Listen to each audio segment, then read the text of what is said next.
Welcome back to another video in my channel. Sorry, it's taking a little while for me to make the next one.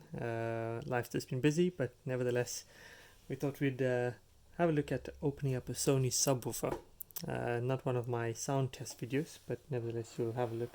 You'll probably see a lot of these subwoofers out and about in the market.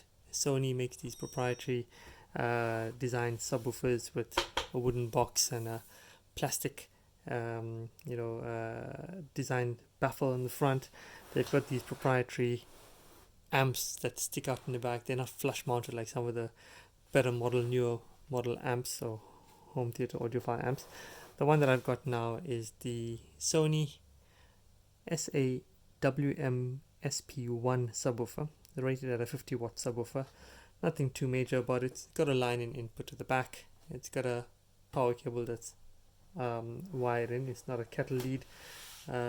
It's made with what looks like approximately 10mm or 8mm chipboard with a veneer over the side, and the way they designed it is that they've got the volume button at the top. There's no phase switch on this or frequency input. I think you'll just have to use the frequency cutoff or LFE feed from your subwoofer or AV receiver from AV receiver to tweak what frequency you have running through it. And it's got the power button. Now I picked up this subwoofer thinking that it is fairly cheap, have a test, play around with it, use it as a spare subwoofer or sell it on, only to find out that the subwoofer was blown. It had a distinct rattling, very distorted sound coming from it. So I thought fine. Had a look online at the specs in the manual, and turns out to be an 8-inch subwoofer. So I thought fine, the subwoofer is blown, amp's working perfectly fine, maybe I can find a replacement. The problem being, how the hell do you actually open and access the subwoofer to replace it? So first thoughts were to unscrew the back plate amp, and when I take the plate amp off, all that happens is you have the plate coming off with the circuitry on the back, and you still have the back of the box with the plastic frame that the metal amp screws onto. So after a lot of unscrewing and screwing back on unnecessarily, I realized that this is probably not the best way to go, and all it's got is 3 holes in the back of the board for the speaker feed, for the power cable, and for the frequency, the volume wiring to go through. So no access in the back without having to break the box. There's no screws in the box itself. Even if you look at the bottom, the feet, no screws at the bottom. It's just stuck on pads.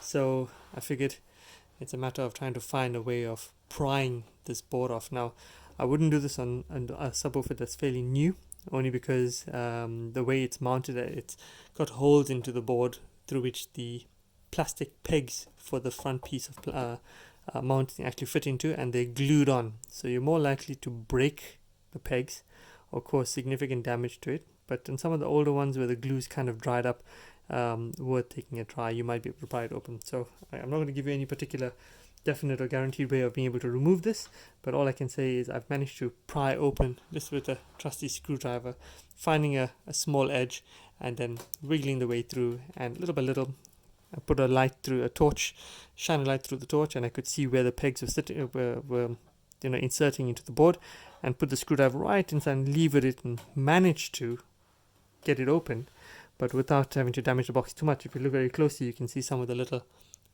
clips we have tried to, and it's damaged some of the plastic, but anyway, I think it's a fairly decent job. Nevertheless, I thought let me just give you a quick look to see what these subwoofers actually contain inside, and at least it's a bit of know-how for yourselves. But after removing it, you get a good idea of where these pegs are situated. I thought that the material glue will lift separately off from the plastic trim, but it actually just seems to be one piece. So to give you an idea of what's inside these subwoofers, comes off with that, and there we go. You've got the mesh like front piece. You can see the pegs on that. It's there, one there. There's 8 in total holding this down, so hopefully you'll be able to see those clearly enough, and you can see the cables going through to the back for the volume button and the power cable. I don't want to pry those open too much. I'll glue it on quite solidly, and what's inside is a lovely 8-inch driver. So now that I've got access to the driver itself, I should be able to replace it and get this up and running. And all it is a matter of removing the screws, taking the wires up and changing it. But as you can hear that definite grate and the friction from a blown voice coil. So it's quite a nice subwoofer. It's not a foamed rubber surround. It's not a foam surround. It's a rubber surround with this corrugated pattern to the driver itself. But see if we can sell that for parts if someone wants to bother trying to recoil it and make use of it. And yeah, thanks for watching. So this is the Sony subwoofer and how to access the front panel to replace your subwoofer.